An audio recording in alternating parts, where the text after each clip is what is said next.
Nous sommes dans ce que j'appelle la forêt obscure en ce moment. C'est ainsi que mon guide me l'a présenté. Et il disait que pour les personnes qui ont fait le travail, qui ont creusé dans leur traumatisme, qui ont guéri leur passé, vous savez, soigner leur corps, entrer en contact avec leur âme, penser différemment quel que soit votre chemin, il n'y a pas une seule bonne ou mauvaise voie, mais il s'agit de se connaître soi-même et de devenir meilleur grâce à cela.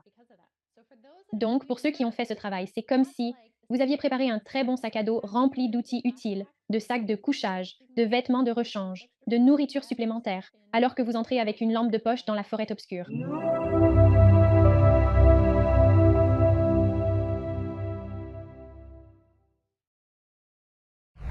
Je suis ravi d'accueillir dans l'émission Jeannette Barrot. Comment ça va, Jeannette? Je vais très bien, merci beaucoup de m'accueillir. Merci beaucoup d'être venue dans l'émission. Je suis impatiente de discuter avec vous de ce que vous faites, comment vous le faites, des messages qui vous traversent et de toutes les bonnes choses dont nous allons parler. Alors, ma première question est, comment était votre vie avant que vous n'acceptiez pleinement vos capacités? Car d'après ce que je sais, vous les avez depuis votre plus tendre enfance, mais vous ne les avez pas tout de suite acceptées ni racontées. Racontez-moi cette histoire. Oui, c'est à l'âge de 20 ans que j'ai pleinement accepté mes capacités de médiumnité, en me disant qu'il était temps de démêler tout cela. Cependant, je peux me rappeler avoir eu des expériences liées à cela dès l'âge de 5 ans. Ressentant la présence de personnes dans ma chambre. Je savais qu'il y avait des personnes invisibles dans ma chambre, mais je n'avais pas, disons, une lignée familiale de médiums ou cette grand-mère avisée qui aurait purifié la maison à la sauge ou quelque chose du genre. Je n'avais pas ça. Je n'avais pas de point de repère, aucun point de repère pour comprendre ce qui se passait, et je ne pouvais pas expliquer pourquoi. Je savais, c'est tout. Mais quand j'allais me coucher le soir, je savais qu'il y avait des gens autour de moi et je me cachais sous les couvertures. Une grande partie de mes premières années avec ce don était réellement effrayante parce que je ne le comprenais pas. Et puis, en grandissant, j'ai communiqué avec ma grand-mère après son décès. Mais dans ma tête, je me disais que ce n'était qu'un rêve. J'essayais de rationaliser tout ça. Et ensuite, j'ai commencé à entendre l'esprit. Et les façons d'entendre l'esprit ne sont pas toujours auditives, n'est-ce pas? Ce n'est pas toujours comme une voix extérieure. Parfois, c'est une voix dans votre esprit. Parfois, c'est votre propre voix dans votre esprit, mais pas votre pensée. Alors, essayez de discerner tout cela quand, encore une fois, on n'a pas de point de référence, m'a plongé dans une tonne d'anxiété à l'âge de 7 ans. Et Dieu dit ça parce que, sous tutela ou par-dessus tutela, j'étais comme une gamine normale faisant du sport, de l'école, des pièces de théâtre et tout le reste. Mais j'avais celle-là qui boulonnait, un aspect effrayant de ma vie que je cherchais à comprendre, mais je ne savais pas où me tourner pour trouver des réponses. C'est alors, vers l'âge de 20 ans, que ce soit au début ou au milieu de la vingtaine, qu'enfin, l'un de mes guides spirituels est apparu au bout du couloir, pendant que j'étais seule à la maison, occupée à plier du linge. Et il y avait toujours cette sensation étrange, comme un pressentiment persistant, une sensation piquante ou effervescente quand il s'approche. Et maintenant, j'adore vraiment cette sensation. Mais quand j'étais plus jeune, ça me donnait la chair de poule et cette sensation surgissait. Puis j'ai entendu cette voix au bout du couloir, cette voix forte et masculine qui disait: Jeannette, regarde au bout du couloir. Et je veux dire, vous pouvez imaginer, j'ai crié toutes les grossièretés qui me venaient à l'esprit par pure terreur. Et il était là, genre, Jeannette, regarde au bout du couloir, tu vois? Et je me souviens avoir tourné la tête si lentement pour voir qui était là. Et en fait, ce que j'ai fini par comprendre, c'est que c'était mon guide de toujours qui se tenait là. Et c'était en gros comme si on me disait: c'est le moment de vraiment t'y mettre. Tu comprends? Et ce qui a tout changé pour moi, c'est que mon chat de l'époque était là, assis à le fixer intensément, le regardant avec une attention particulière, sa queue ondulant doucement de gauche à droite. À cet instant précis, j'ai su qu'elle le voyait, tout comme moi je le voyais. C'était cette preuve tangible qui validait le fait que j'étais prête à plonger dans cet apprentissage au lieu de continuer à le fuir. Cela a donc été un véritable tournant décisif pour moi. Alors, comme tu l'as dit, j'ai toujours su d'une certaine manière qu'il y avait des choses, mais je les évitais. J'essayais d'être aussi normale que possible, si je peux dire ça comme ça. Et puis après cette expérience, je me suis dit, bon, on va plonger dedans et voir ce que ça signifie. Et cela m'a conduite à accepter mon don de médium. Et c'est par le bouche à oreille que ma notoriété s'est étendue. J'ai consacré une décennie à effectuer des lectures médiumniques. Et ensuite, j'ai fait une expérience de mort imminente. Et cela l'a encore plus ouvert. Donc, ce sont ces expériences qui se sont accumulées l'une après l'autre, qui m'ont amenée là où je suis aujourd'hui en train de vous parler. Nous allons certainement parler de votre expérience de mort imminente dans un instant. Mais je dois demander, alors, quand vous avez décidé de vous lancer à 20 ans, j'imagine que tout le monde autour de vous était du genre: «Oh, tu es médium maintenant. Fantastique. C'est génial. Nous t'acceptons à 110%.» Je suppose que ce n'était pas le cas. Comment avez-vous géré cela psychologiquement? Pas seulement avec vos amis, hein? Peut-être que votre famille n'a tout simplement pas accepté votre don de médium. Lorsque vous avez révélé cela, avez-vous été direct ou avez-vous commencé à introduire l'idée progressivement? C'est comme un médium caché dans le placard. Eh bien vraiment, oui, parce que même à cette époque-là jusqu'à aujourd'hui, c'est devenu tellement plus ouvert. Mais même à cette époque, qui n'était pas si éloignée dans le temps, allez, soyons sérieux, ce n'était pas si éloigné que ça. Mais à cette époque-là, cela n'était pas aussi accepté ni autant discuté qu'aujourd'hui. Donc, j'ai parlé très franchement à ma famille. Je leur ai dit, écoutez bien, je vois des personnes décédées et des esprits. Je leur ai parlé et j'ai compris que ces sentiments étaient en moi depuis toujours. Maintenant, je les explore. C'était un peu comme ça. Personne n'était du genre à dire ne fais pas ça ou quoi que ce soit du genre. Mais c'était un peu comme d'accord, Jeannette, bien sûr, en quelque sorte. On verra. Parce que, encore une fois, je n'ai pas grandi dans une lignée de médiums où c'était du genre oh, bienvenue dans le club ou quelque chose comme ça. C'était plutôt comme un inconnu. Ainsi, cela restait encore à découvrir, je présume. Et plus ils observaient, je dirais quelque chose et puis cela se produirait où je validais quelque chose que je ne pouvais pas savoir, qui était peut-être arrivé avant ma naissance, des choses comme ça. Une fois que suffisamment de ces événements se sont produits, alors c'était davantage accepté. Mais comme tu l'as dit, ce médium en secret, j'étais prêt à le partager avec certaines personnes et cela s'est répandu petit à petit par le bouche à oreille. Donc, pendant les 10 premières années de mon travail de médiumnité, tout s'est fait uniquement par le bouche à oreille.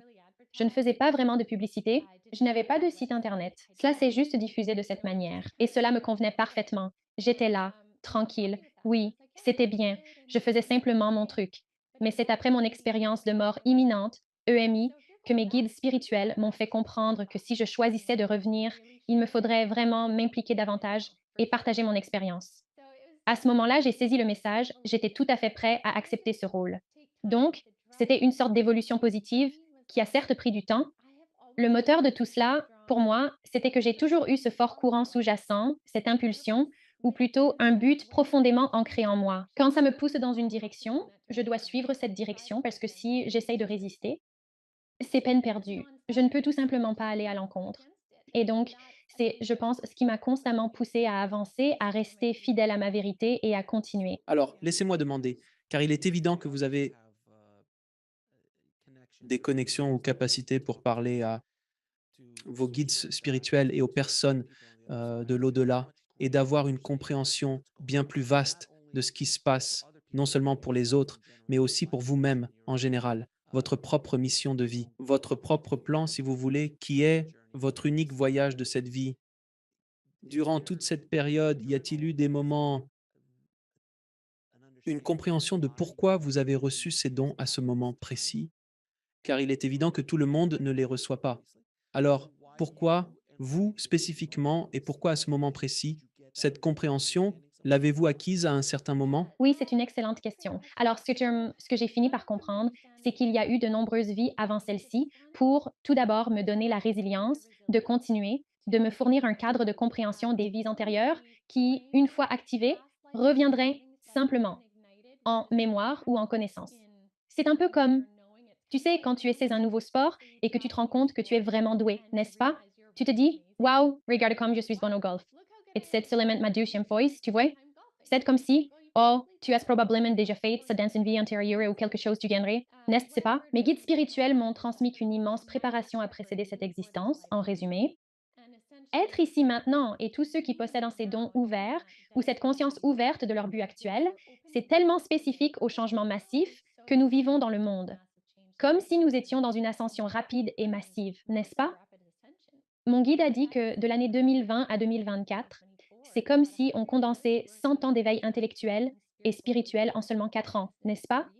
Ainsi, il y a de nombreuses âmes présentes en ce moment qui ressentent profondément cette transformation intense. S'ouvrir et découvrir cette force intérieure qui les incite à en faire plus, à aider, à s'élever, à s'éveiller, tout comme vous faites votre part, n'est-ce pas? Comme si vous viviez pleinement votre destinée. Ainsi, je pense que cela est très approprié en comparaison avec tous les autres qui sont présents ici en ce moment.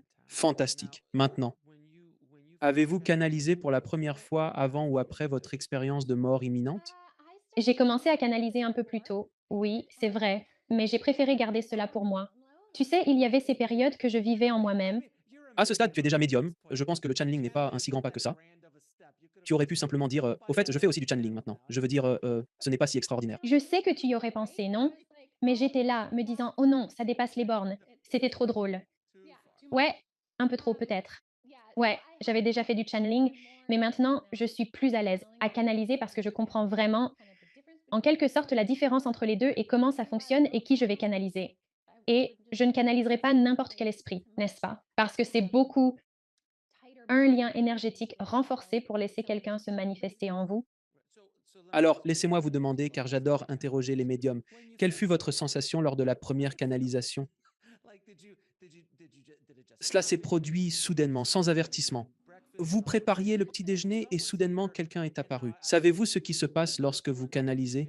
Entendez-vous ce qui se déroule? Êtes-vous simplement mis de côté?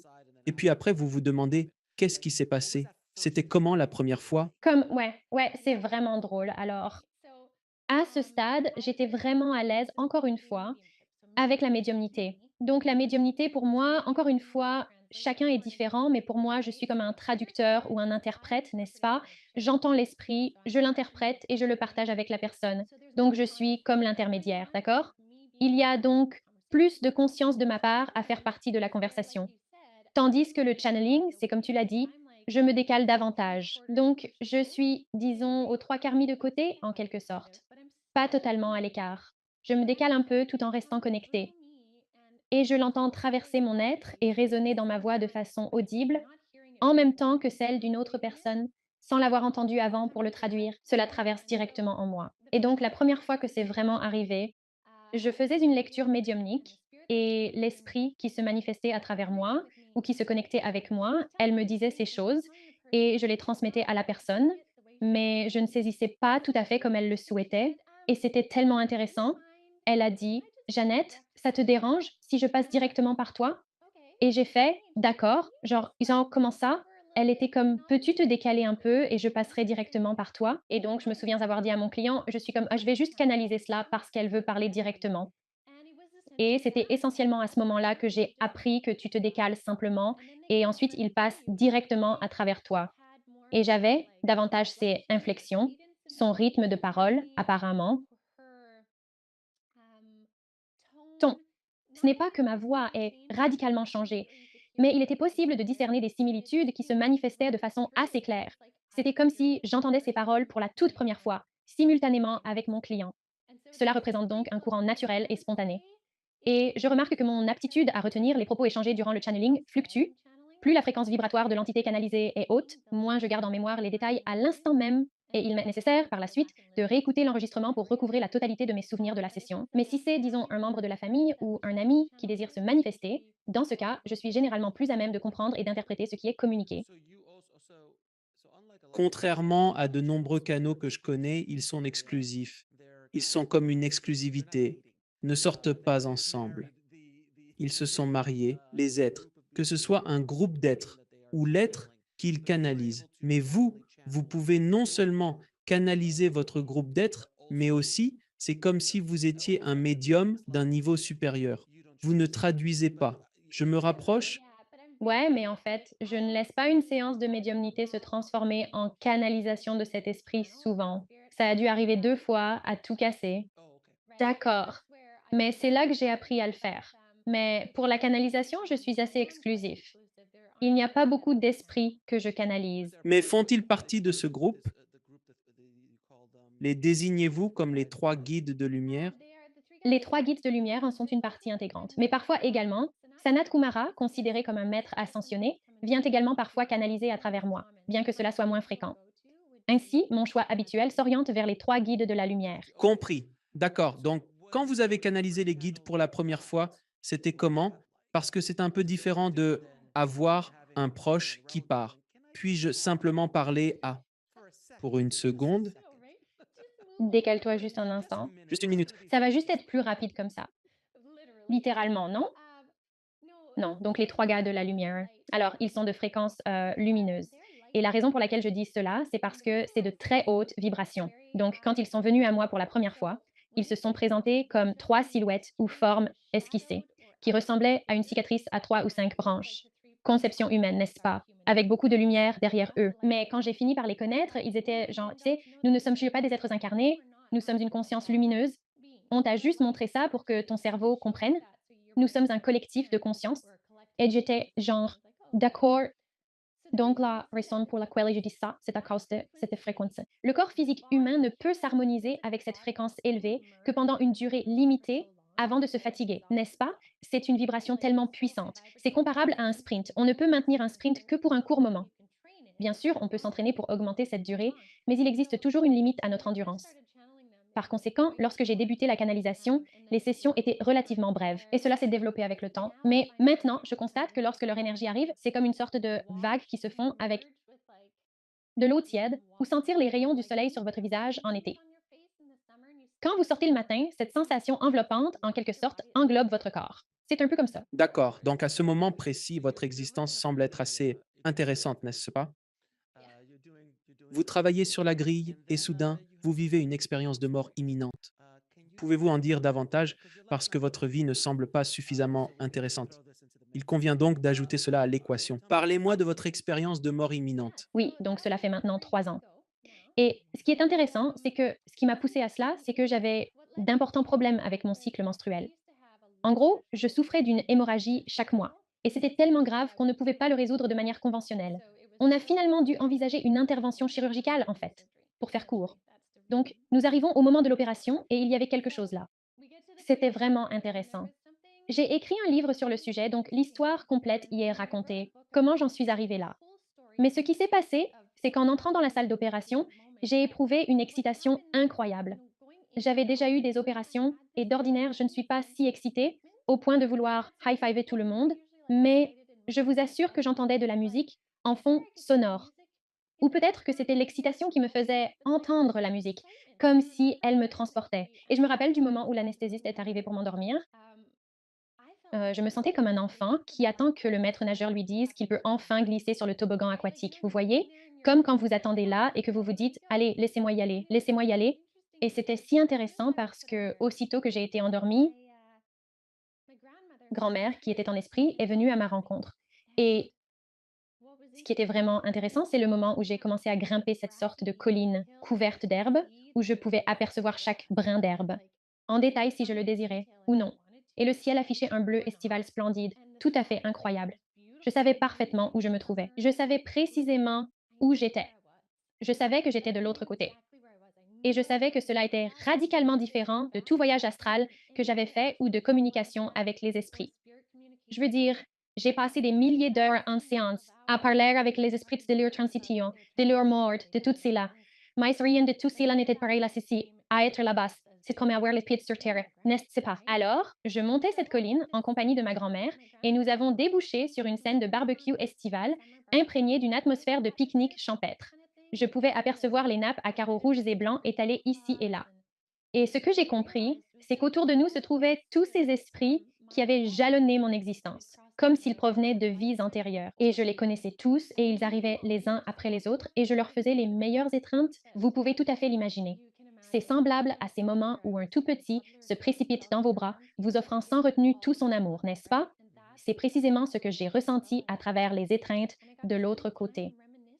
Et puis, j'ai eu l'opportunité de passer du temps à me remémorer et à converser avec des individus de vie antérieure, leur posant des questions telles que: «Qu'avez-vous fait pendant tout ce temps écoulé?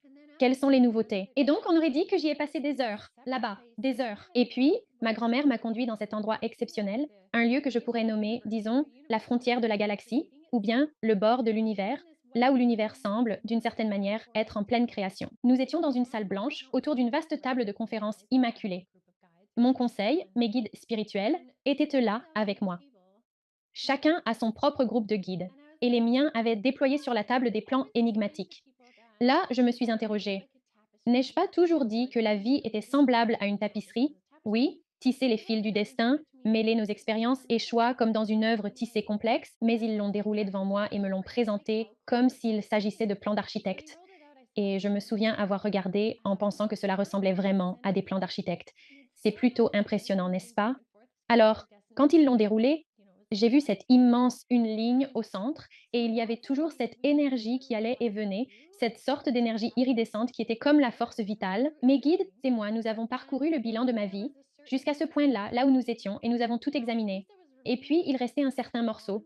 Le morceau qui restait faisait environ 15 centimètres dans ma mémoire, mais je ne me souviens pas de sa longueur par rapport à ce que nous avions déjà passé en revue. Comme l'épaule de l'un de mes guides me gênait, je ne sais pas quelle était sa longueur, car bien sûr, j'aurais voulu mesurer pour voir. Exactement. Alors, nous avons abordé cette partie et je suis vraiment désolée. Une fois arrivés à ce carrefour où nous étions à ce moment-là, c'est là qu'ils m'ont demandé si je voulais rester ou revenir. Et c'est à ce moment que j'ai vraiment pris conscience du point de bifurcation où je me trouvais. J'étais là, waouh! Oh! Eh bien, oui, je veux revenir. Alors, ils ont dit, si tu retournes, alors tu as maintenant l'opportunité, avec ce qu'il reste de ta vie, de changer différents points de bifurcation. Et j'étais là, oh! Et donc, ils ont dit, tu te souviendras du premier, mais tu ne te souviendras pas des autres avant qu'ils ne se produisent. Et le premier, je me souviens, c'était comme enlever un fusible dans un tableau électrique. Comme si je retirais ce fusible et je me souviens, c'était celui d'une maladie chronique. Parce que j'avais toujours quelque chose, n'est-ce pas? En grandissant, je tombais malade facilement, tout ce genre de choses. Et donc, je me souviens l'avoir retiré et de m'être interrogée, êtes-vous certain que je peux faire cela? Ils étaient mouillés là, acquiescents. Je l'ai posé et il a sélectionné celui de la santé, puis je l'ai remis en place. Je me souviens avoir pensé, on verra bien ce qui se passera, les amis. On verra, n'est-ce pas? Car j'étais tellement habituée à être toujours celui qui tombait malade. Et donc, j'ai modifié pas mal de choses, ce qui m'a vraiment fait comprendre à quel point on dessine le plan de notre vie, n'est-ce pas? C'est une part de notre destin, en fait. Et donc, après avoir fait ça, ils m'ont redemandé, tu veux rester? Genre, tu sûr que tu veux partir ou tu veux rester ici? Et c'est là que j'ai eu l'opportunité de voir mon moi supérieur en quelque sorte, distincte de moi, tout en étant moi-même. Et je suis conscient que cela peut ne pas vraiment avoir de sens en termes humains, mais de l'autre côté, tant d'autres choses commencent à prendre sens. Et c'est lorsque j'ai pu voir la valeur et l'émerveillement que mon moi supérieur ressentait pour l'expérience humaine, combien tout ce que nous entreprenons en ce moment, les triomphes et les écueils, les luttes et les succès, ainsi que tout ce qui se trouve dans l'intervalle, est précieux pour l'âme.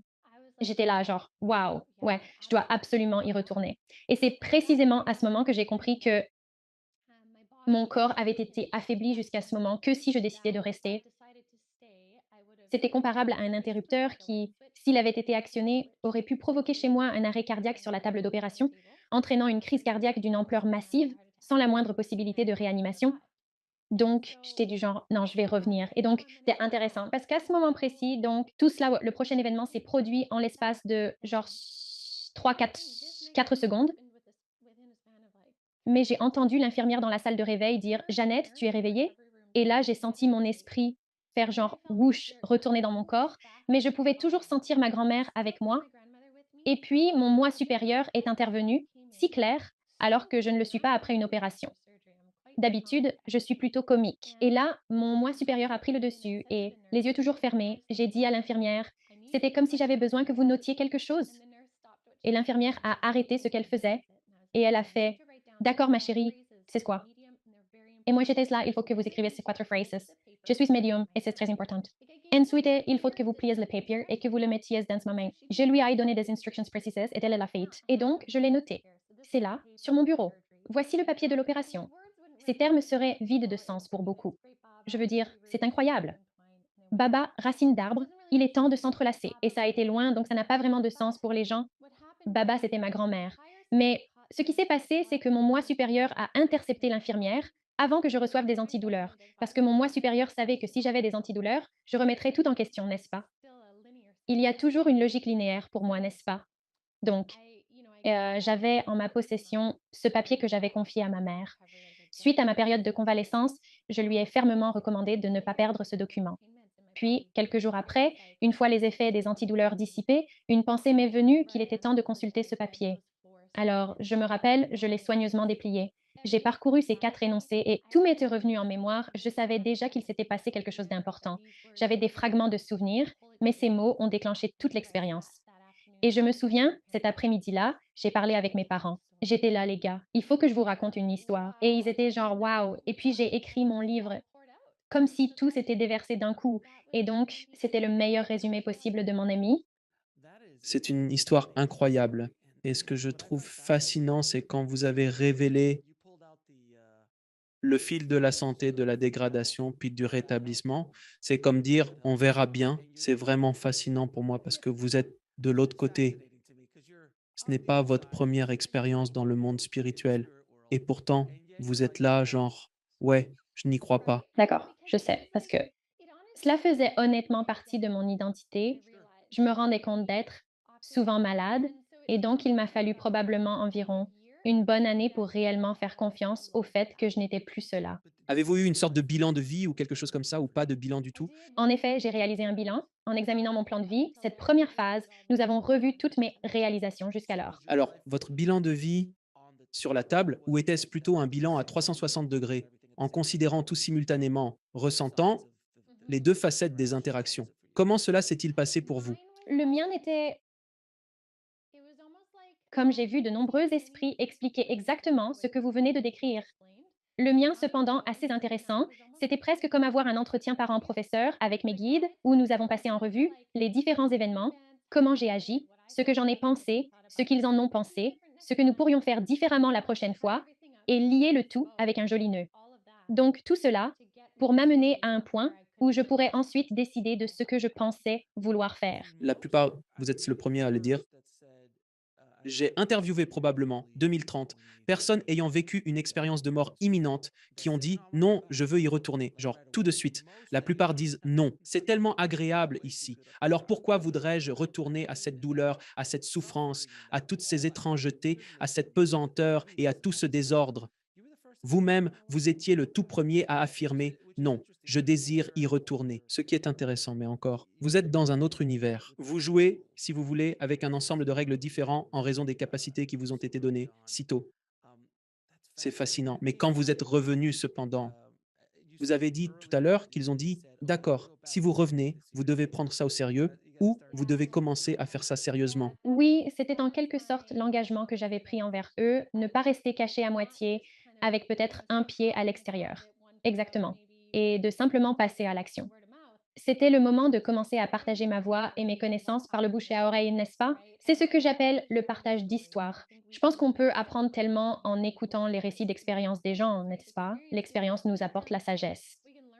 On peut tirer des leçons des expériences d'autrui. Alors, le marché, c'était que je devais passer à la vitesse supérieure.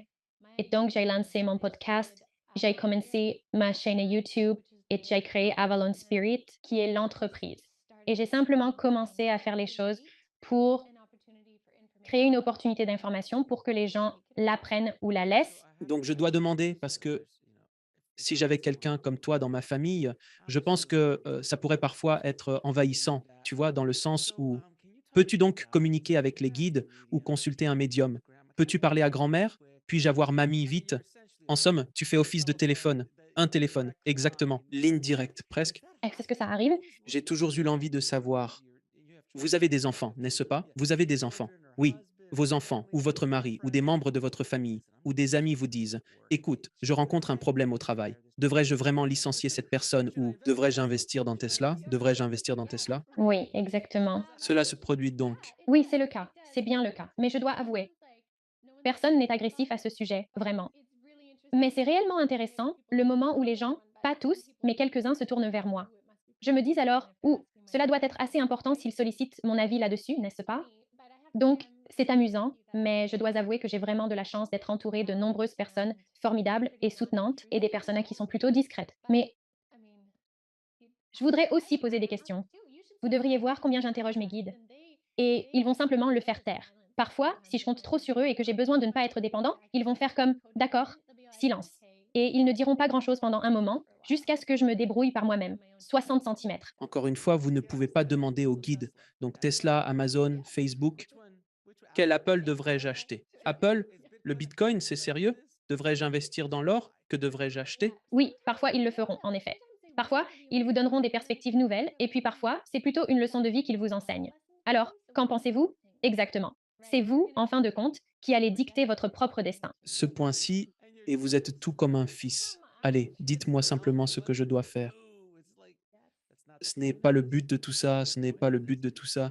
Ce qui nous amène à une autre question pour ceux qui ne comprennent pas, car Toi et moi avons une compréhension différente de tout cela.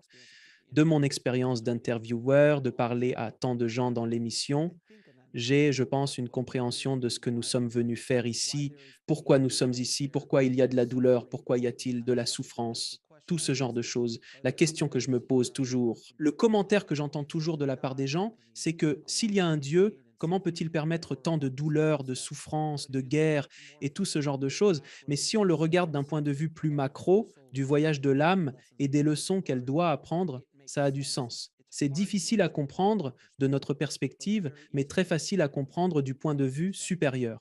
Alors j'aimerais entendre ton avis là-dessus. Je veux dire, c'est une excellente question. La vie sur Terre est très dense. C'est dense sur le plan énergétique.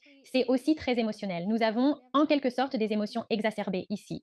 Donc autant nous ressentons les sommets, nous ressentons aussi les creux, mais nous avons besoin des creux pour reconnaître les sommets. Tout cela fait partie de l'apprentissage de la vie terrestre. Alors quand nous décidons en tant qu'âme de venir sur Terre, nous venons essentiellement dans une sorte d'école terrestre. J'adore l'inventeur de cette expression, car il a visé juste, c'est l'école de la Terre. Tout apprentissage est difficile. Et l'une des plus grandes choses que j'ai comprises de mes expériences, c'est que nous venons ici pour apprendre le choix conscient, pour maîtriser la compréhension du choix conscient, ce que beaucoup d'entre nous ne saisissent pas. Nous voulons que quelqu'un d'autre nous dise quoi faire, même l'esprit nous dire quoi faire. Que dois-je faire ici? Que fais-je ici? Et ce pourquoi nous venons ici, c'est pour apprendre.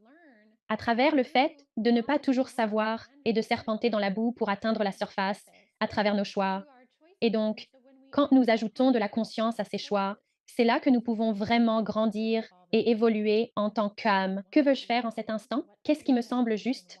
Et pourquoi est-ce que je ressens cela? N'est-ce pas? Quand nous commençons réellement à nous poser ces questions et à agir en conséquence, notre fréquence vibratoire s'élève considérablement, ce qui nous aide ensuite à ascensionner et à grandir, n'est-ce pas? Et c'est vraiment ce que nous cherchons à faire. Donc, d'un côté, il y a le choix conscient et de l'autre, il y a l'acquisition de la sagesse par l'expérience, n'est-ce pas? Nous acquérons une grande sagesse en traversant des épreuves, n'est-ce pas? Et puis, avec le recul, cette expérience nous apporte tellement plus à mesure que nous réfléchissons sous différents angles à cette expérience, n'est-ce pas?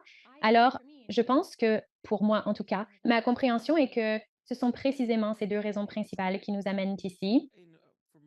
À travers mon expérience dans l'industrie du cinéma, la narration, la réalisation de films et tout ce qui touche à cet univers, je perçois l'écriture d'un scénario comme une cartographie de l'âme. C'est un processus qui consiste à se dire, d'accord, il est temps de mettre ce personnage face à des défis significatifs.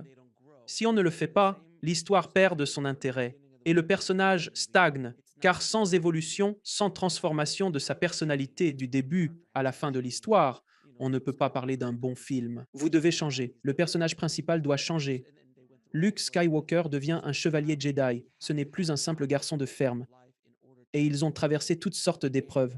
Donc, c'est un peu comme si vous deviez avoir ces obstacles dans votre vie pour grandir et progresser comme personne, comme un personnage de film, ce qui ressemble un peu à ce que nous vivons dans ce grand film dans lequel nous sommes tous. Pour approfondir davantage cette idée, j'ai eu des conversations avec de nombreuses âmes diverses qui ont choisi de vivre ce que l'on nomme une vie de repos. Ce sont précisément ces âmes qui, oui, exactement, viennent ici avec l'intention de, disons, vivre jusqu'à 95 ans, de fumer et de boire sans souci, de courir des marathons, d'accumuler une grande fortune, de connaître le bonheur du mariage ou de s'adonner à tout ce qui peut leur procurer de la joie. Et ensuite, elles s'endorment pour toujours, c'est la conclusion, n'est-ce pas? Alors, ces esprits se diront, tu sais quoi, je me suis bien diverti, mon âme aspirait à une chance de se reposer, de savourer pleinement la bonté de l'existence. Parce que, tu sais, j'ai traversé 4 ou 5 vies consécutives, qui ont été particulièrement éprouvantes sur Terre. Je désirais ardemment vivre l'exact opposé. Et alors, elles le font. Elles se rendent compte qu'elles n'ont peut-être pas accumulé beaucoup de sagesse au cours de cette vie. Mais c'est acceptable, n'est-ce pas? C'est un peu comme se questionner sur l'intensité de notre engagement dans une entreprise. Tu ne trouves pas? On se dit, bon, je vais choisir ceci, cela et encore cela, parce que, après tout, pourquoi ne pas tout expérimenter en une seule fois, n'est-ce pas? Et c'est précisément ce que nombre d'entre nous ont entrepris. C'est la raison pour laquelle tant d'entre nous ont affronté de multiples adversités dans notre parcours ici. Parce que nous sommes de ceux qui pensent, si je me rends là-bas, je vais arranger les choses. Ainsi, peut-être que je n'aurai pas besoin d'y retourner, ou alors je pourrai créer un impact significatif. Mais si l'on décide de s'engager, autant le faire pleinement, n'est-ce pas? Ça, c'est vraiment une excellente analogie. J'ai entendu à plusieurs reprises le concept de la vie comparé à des vacances, ce qui a du sens, car il y a des personnes qui, voyez-vous, naissent milliardaires et n'ont absolument aucun souci financier. Ils incarnent en quelque sorte la gloutonnerie tout au long de leur vie. Vous vous demandez Genre, elle a fumé un paquet par jour pendant 60 ans et est morte à 95 ans, dans son lit en dormant, vous vous dites: «Comment est-ce possible? C'est injuste». Elle fumait, buvait, s'injectait de la graisse porcine en AIV. Nous voilà avec vitamines et purificateurs d'air, à peine survivants. Oui, exactement. C'est réellement fascinant parce qu'il y a ces individus. J'ai vu un documentaire il y a quelques années sur des personnes centenaires et il y avait cet homme âgé en Angleterre qui consommait de l'alcool quotidiennement et fumait. Il avait atteint l'âge de 106 ans et il continuait de boire et de fumer, se baladant dans les rues de Londres comme si de rien n'était. Lorsqu'ils l'ont interviewé, il a donné ce conseil: «Ne suivez pas mon exemple», et pendant qu'il fumait paisiblement, il avertissait avec un brin d'humour: «Cela vous tuera si vous faites comme moi». Lui faisait son truc et moi j'étais là genre: «Est-ce que c'est génétique? Non, c'est toute une vie de vacances». Oui, exactement. Oui, c'est ça, exactement là, précisément. Cela représente l'exemple parfait. Il se passe tellement de choses incroyables et folles dans la vie actuellement, Jeannette. Je veux dire nous. Comme tu l'as déjà exprimé, nous nous trouvons actuellement dans une sorte de phase de grande ascension et de profond éveil. Et lorsqu'un tel éveil se produit, il est nécessaire d'avoir un peu de chaos pour, en quelque sorte, exposer les problèmes à la clarté, ce qui permet leur guérison et nous aide à avancer. Peux-tu nous dire ce que tes guides spirituels t'ont communiqué concernant les événements actuels et ce que nous pouvons anticiper pour l'avenir? Car, selon les échos que j'ai reçus, ça va empirer un peu avant de s'améliorer. Nous ne sommes donc pas encore sortis de l'auberge. C'est ce que j'entends dire par d'autres personnes avec qui j'ai parlé, mais j'aimerais beaucoup entendre ton avis. Oui, donc si je reviens en arrière jusqu'à l'année 2020, je vais commencer par ces 4 années, puis évoluer à partir de là. Donc, les 4 années, dans lesquelles nous sommes actuellement, de 2020 à 2024, comme je l'ai dit, c'est comme si on condensait 100 ans de croissance intellectuelle et spirituelle, d'éveil en 4 ans. Et ce que nous avons vu, c'est en quelque sorte la forme d'un U, parce que c'est comme si l'humanité, collectivement, devait faire demi-tour et revenir vers le bien, car elle prenait une mauvaise direction. Alors, la première moitié de cela, c'était comme la descente du U, qui était essentiellement des effondrements massifs, un chaos total. Et nous avions tous l'impression de dévaler une montagne, comme emportés dans une avalanche, perdant toutes nos affaires, tout s'éparpillant, jusqu'à finalement atteindre un fond. Et puis c'était un peu comme avancer dans l'inconnu de cette partie inférieure du U, mais maintenant nous sommes dans la remontée. Je dirais que cette remontée ressemble davantage à une randonnée en montée plutôt qu'à progressant doucement sur une colline. On est en plein dans ce que j'appelle la forêt obscure en ce moment. C'est ainsi que mon guide me l'a présenté. Et il disait que pour les personnes qui ont fait le travail, qui ont creusé dans leur traumatisme, guéri leur passé, guérir leur corps, entrer en contact avec leur âme, penser autrement, quel que soit votre chemin, il n'y a pas une seule bonne ou mauvaise voie. L'essentiel est de se connaître soi-même et de devenir meilleur grâce à cette connaissance. Donc, pour ceux qui ont fait ce travail intérieur, c'est comme s'ils préparaient un très bon sac à dos rempli d'outils utiles, de nourriture et d'œufs, de vêtements supplémentaires et de provisions en plus, tout en entrant avec une lampe de poche dans une forêt obscure. Exactement. Tandis que ceux qui n'ont pas fait le travail entrent dans la forêt avec juste un t-shirt et quelques allumettes et il va pleuvoir. Un rêve, voilà. Et effectivement, c'était bien un rêve. Alors, nous entrons dans cette forêt sombre en ce moment, et je dis sombre parce que il y a encore beaucoup de choses qui voilent notre compréhension de la direction à prendre, mais nous progressons en montée.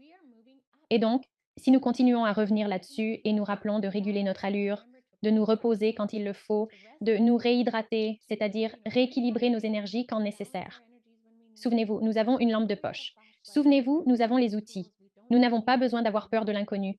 Nous pouvons re-element of our own impact significative and grimpant cette colony. Bien. Et nous pouvons également servir de phare pour autrui, illuminant le chemin à suivre. Nous nous engageons résolument sur cette voie. Cela signifie que, sous la surface, des éléments continuent de se mettre en place comme il se doit, malgré tout ce qui s'est effondré. Avec le temps, nous verrons que, dans cette partie immergée de notre labeur, il reste encore du travail pour achever la poussée vers le haut. Bien.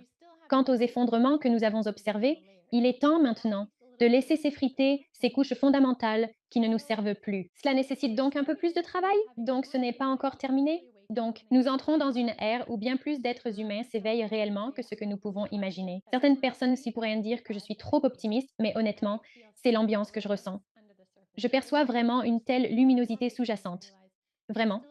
Nous entrons donc dans une ère d'éveil plus importante que ce que nous imaginons. Il reste encore un peu d'effondrement à survenir.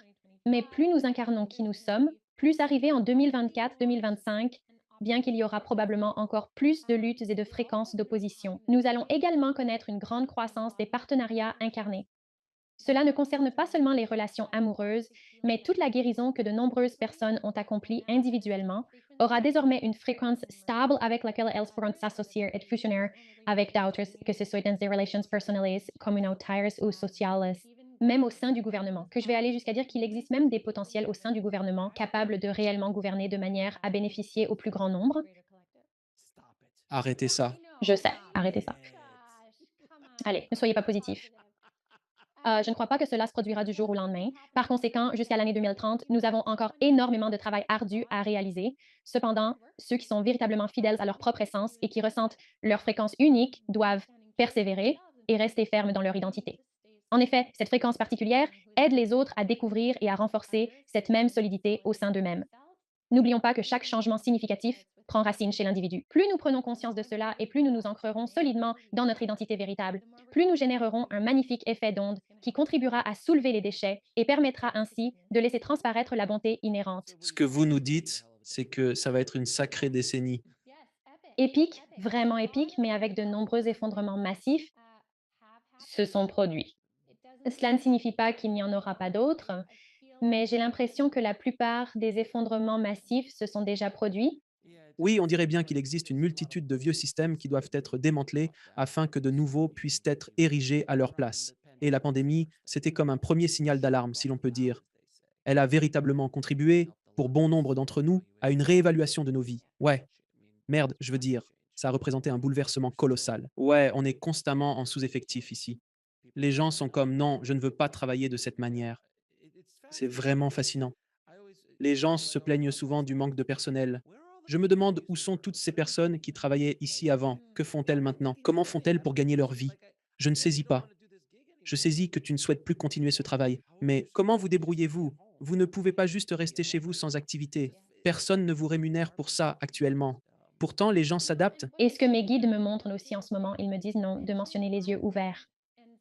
Ce qu'ils veulent dire, c'est que beaucoup de ce qui s'est passé a permis à de nombreuses personnes d'ouvrir les yeux pour penser autrement ou regarder au-delà des conventions pour voir ce qui est peut-être la réalité ou ce qui pourrait l'être. Encore une fois, il ne s'agit plus d'une manière de penser linéaire. Nous évoluons vers une conscience supérieure, donc les yeux s'ouvrent de force. Vous avez mentionné vos guides. Ont-ils des informations spécifiques à transmettre à notre audience actuellement? Des messages à communiquer ou quelque chose d'analogue? Souhaitent-ils s'exprimer par votre intermédiaire? Partager un message ou juste l'évoquer? La forme importe peu. Je suis curieux de savoir s'ils ont quelque chose à dire. Peu importe la manière. Laissez-moi juste me connecter à eux, accordez-moi juste un instant. Permettez-moi, d'accord? Voilà. Je vais permettre qu'ils s'expriment eux-mêmes directement. Nous sommes très reconnaissants de pouvoir nous connecter avec vous tous aujourd'hui et partager des messages de conscience. Notre conseil actuel est de percevoir les événements planétaires comme des couches superposées. Considérez-les en strates, cela rendra l'ensemble moins accablant. La conscience humaine a souvent tendance à être submergée facilement lorsque les émotions entrent en jeu. Ainsi, si vous la considérez en couches, vous pouvez observer le déroulement et la croissance par étapes. Voici notre recommandation pour vous. À mesure que chaque couche est retirée, elle permet à une nouvelle peau d'être révélée, d'être vue et d'être comprise. Ainsi, vous ne serez pas submergé. Nous souhaitons également vous faire part de l'importance des motifs numériques, tout de suite. Nous avons, à l'instar de nombreux esprits qui l'ont fait avant nous, transmis des séquences de nombres répétés afin de vous aider à avancer sur votre chemin de vie et pour que vous ressentiez un soutien dans votre parcours. Les séquences de nombres répétés que vous observez actuellement transmettent des messages d'encouragement ou révèlent des événements qui sont en train de se dérouler dans votre vie. Cela représente l'une des méthodes les plus simples pour nous de vous faire parvenir un message clair et direct. Enfin, nous vous demandons de vous ancrer dans la magnifique conscience de votre planète. Beaucoup ne réalisent pas la fréquence que détient la Terre-Mère, Gaïa. Son énergie est une force pour vous, une force d'ancrage, de stabilité, de paix. Sa fréquence est déjà en cinquième dimension. Vous pouvez puiser dans son énergie quand vous voulez. Il suffit de faire une pause et d'aligner votre intention avec elle. Passer des moments près des cours d'eau, au cœur des forêts ou au sommet des montagnes, partout où vous vous sentez épanoui, vous offre l'opportunité de vous connecter avec Gaïa et d'ancrer et recentrer votre énergie à cet endroit. C'est aussi un de vos dons majeurs. Beaucoup semblent pourtant l'ignorer. Ils ont conclu de manière assez abrupte. C'est drôle, j'étais genre, et je suis à fond dedans.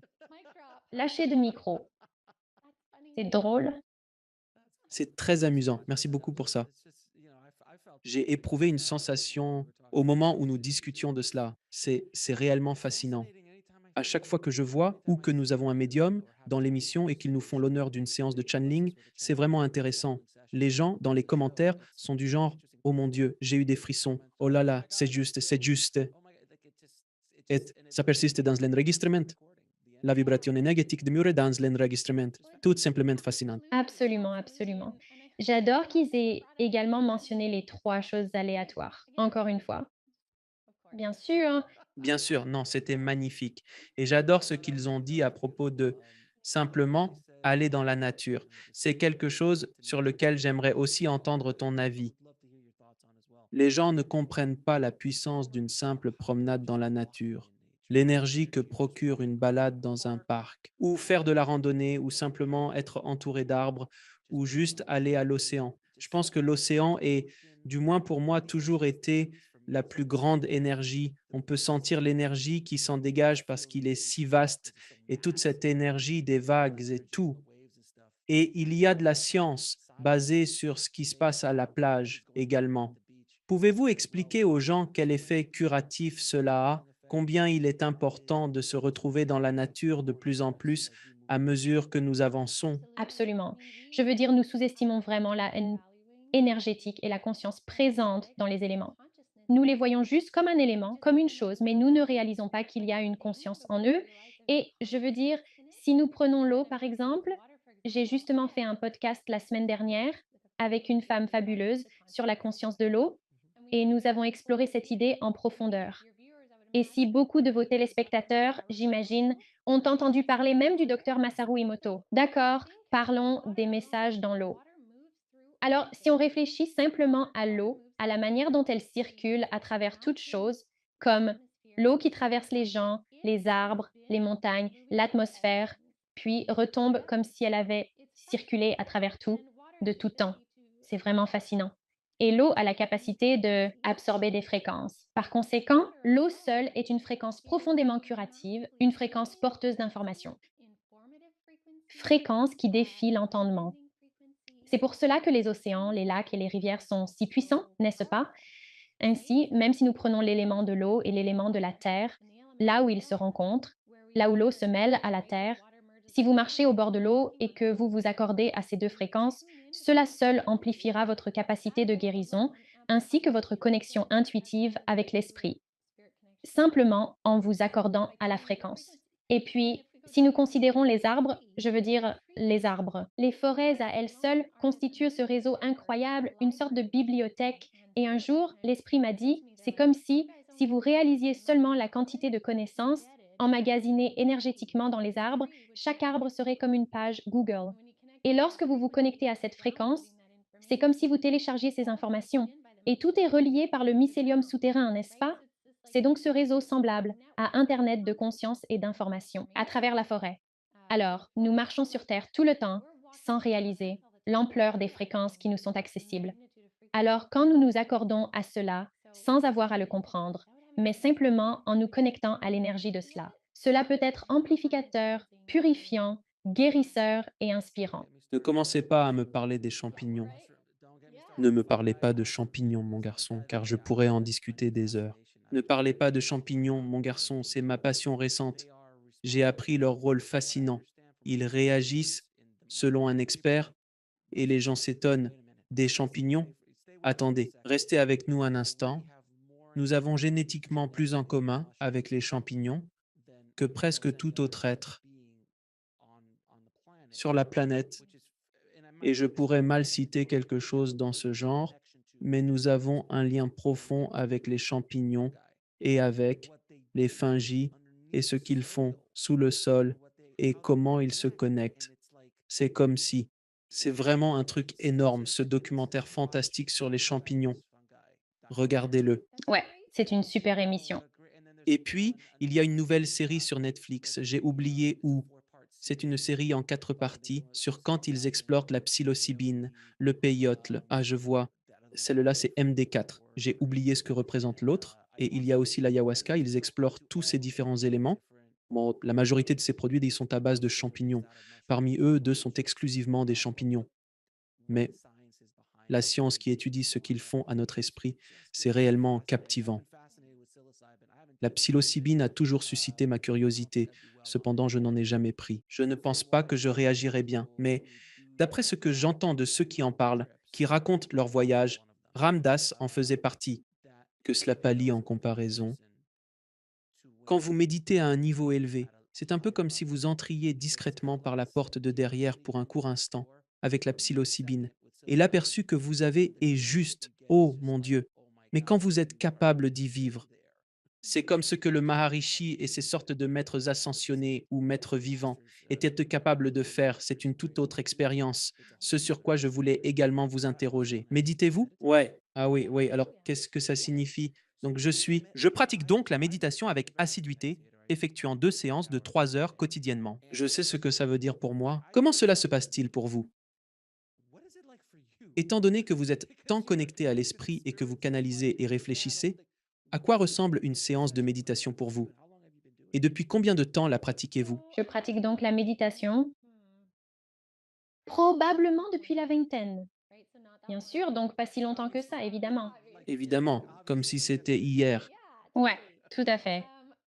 Je pratique la méditation depuis des années. Maintenant, ce que cela représente pour moi est tellement vaste et varié. Donc en fait, j'adore que vous posiez cette question parce qu'il n'y a pas qu'une seule manière de méditer, n'est-ce pas? Que ce soit la méditation en marchant, assis, en chantant, il y a tant de façons de méditer, peindre, jouer de la musique. Pour moi, cela dépend vraiment. Cela dépend, est-ce que je médite pour le travail? Est-ce que je médite pour télécharger des informations? Est-ce que l'esprit doit avoir une rencontre avec moi? Et puis parfois, je me rends sur un autre plan astral pour communiquer avec eux.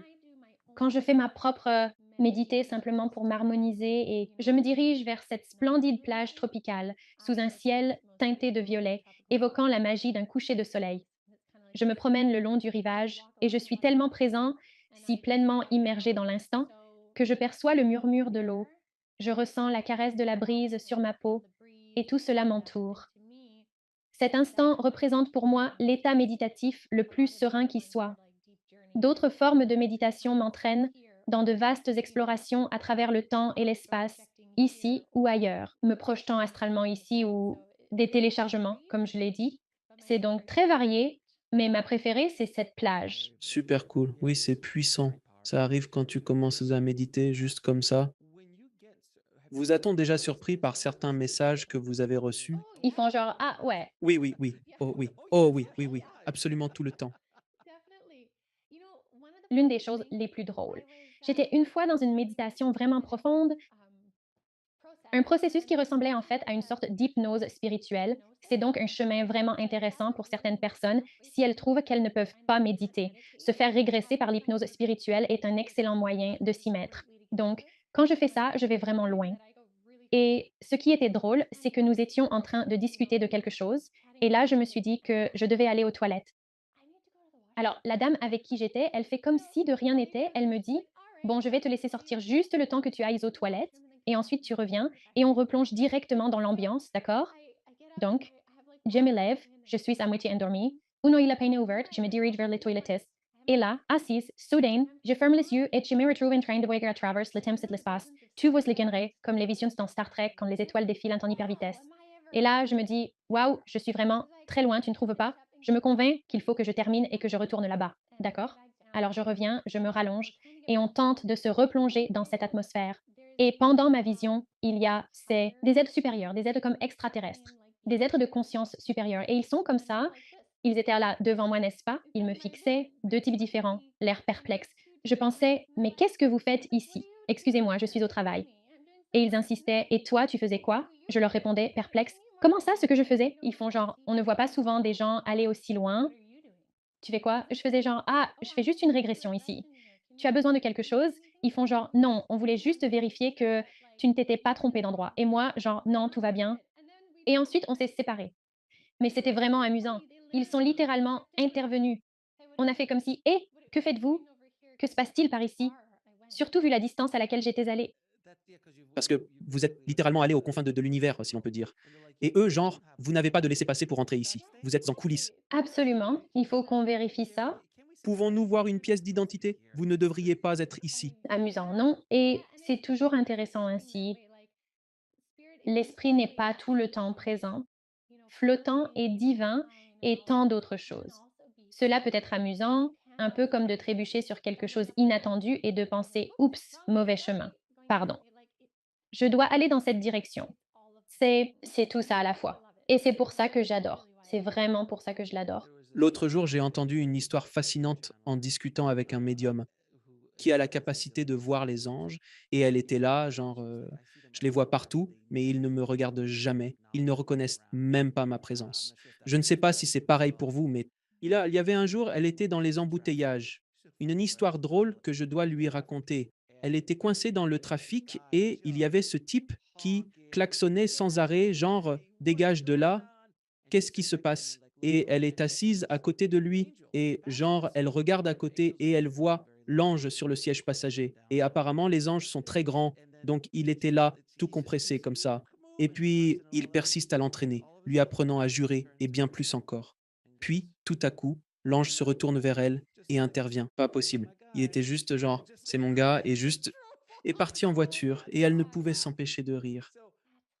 Un sens de l'humour existe de l'autre côté. Il y en a, ils adorent vraiment ça, ils aiment rire. Je veux dire, avec Robin Williams de l'autre côté, il est évident qu'il y a un sens de l'humour présent là-bas. Évidemment, oui, évidemment, bien sûr. Maintenant, je vais vous poser quelques questions, tout comme je le fais avec tous mes invités. Quelle est votre définition d'une belle vie? Comment vivre une belle vie? Je dirais que c'est comme ressentir une fluidité, comme s'il n'y avait pas de bien ou de mal. La vie me semble vraiment belle quand je suis dans cette fluidité, quelle qu'elle soit. Fluidité avec mes enfants, fluidité dans mon travail, fluidité dans mes propres activités. C'est cette sensation. C'est ça, une belle vie. Comment définissez-vous Dieu? C'est une bonne question. Dieu est une sorte d'énergie qui imprègne toute chose. C'est cette énergie. Nous essayons de la quantifier avec un mot. Amour est ce qui s'en rapproche le plus, création. Mais c'est comme une source, une énergie qui traverse toute chose et que nous comprenons vraiment. Une goutte dans l'océan de cette force, mais elle est immense, révélatrice et englobe tout. Et je pense que lorsque nous vivons ces instants, nous parvenons réellement à la ressentir. Nous dirions que c'est l'amour. Et quel est donc le but ultime de l'existence? Objectif final à expérimenter. Vraiment, pour acquérir des expériences. Et nous pouvons choisir si ces expériences dans notre esprit étaient bonnes ou mauvaises. Et je veux dire, dans ce que nous en retirons. Nous pouvons vivre une expérience horrible, mais elle peut devenir l'un de nos moments les plus beaux et transformateurs où l'on se dit: «Waouh, je suis content que cela se soit produit parce que je n'aurais jamais atteint ceci ou cela». Donc, nous avons l'opportunité de changer le récit d'une expérience. Et je sais que c'est général et certaines expériences en sont simplement dures. Donc, je vais dire que c'est une affirmation générale, mais je dirais que c'est tirer le maximum de nos expériences. Et une question qui m'est venue à l'esprit, pendant que nous répondions à celle-ci, vous avez mentionné un maître ascensionné auparavant, qui se manifeste à travers vous de temps en temps. Pouvez-vous expliquer au public ce qu'est un maître ascensionné? Car beaucoup de gens pourraient ne pas comprendre ce que c'est qu'un maître ascensionné. Et les maîtres ascensionnés viennent de tous les horizons, toutes les cultures, toutes les religions, pour ainsi dire. Mais qu'est-ce qu'un maître ascensionné? Alors, d'après ce que je saisis, ce sont des âmes qui ont vécu pendant une longue période sur la Terre, qui ont atteint un niveau de développement tel qu'elles n'ont plus besoin de se réincarner. Il n'existe aucun intérêt à s'incarner de nouveau. Je veux dire, à moins qu'elles ne le souhaitent pour une raison quelconque. Mais elles ont acquis tant d'expériences qu'elles sont très bénéfiques pour nous aider ici. Ainsi, elles ont un grand rôle à jouer dans l'aide à l'humanité, mais elles ont évolué à travers les échelons, en quelque sorte, de l'humanité. Elles ascendent, ce sont des âmes élevées à la maîtrise, atteignant en quelque sorte le niveau de maître enseignant. Donc, les Bouddhas, les Jésus, les Mohammed, les Yogananda, ces types de personnes ont pu ascender, comme je le dis, maître ascensionné. D'accord, je voulais juste clarifier cela pour les personnes qui ne sont pas à l'écoute. Et où les gens peuvent-ils en savoir plus sur vous? Où peuvent-ils se procurer votre livre et les activités que vous menez? Oui, donc mon site internet se nomme Avalon Spirit et il englobe pratiquement tout. Mais je possède aussi le podcast Jeannette Biro et mes identifiants sur les réseaux sociaux et YouTube, où je poste de nombreuses vidéos. C'est Jeannette Biro Medium. Donc, je fais en quelque sorte des tirages de cartes quotidiens là-bas. Je fais des vidéos du genre saviez-vous à propos de l'esprit ou quelles sont, vous savez, les questions fréquentes. Et je partage également des podcasts là-bas. Et mon livre, bien sûr, les gens peuvent le trouver sur Amazon. Jeannette, un immense merci d'avoir rejoint notre émission. Discuter avec vous a été un plaisir absolu. Nous avons passé d'excellents moments. Merci aussi pour les trois, d'être les trois guides de lumière. J'ignore pourquoi j'ai du mal à dire les trois guides de lumière pour les remercier de leur venue et de leur influence notable. Et un grand merci pour tout le travail remarquable que vous avez accompli et en nous aidant tous et en aidant l'humanité, espérons-le, à progresser un peu et à sortir du pétrin dans lequel nous nous trouvons. C'est fantastique, merci infiniment. C'était véritablement divertissant, ça a été super. Merci de regarder. Cliquez sur une des vidéos ci-dessous pour poursuivre votre voyage et n'oubliez pas de vous abonner.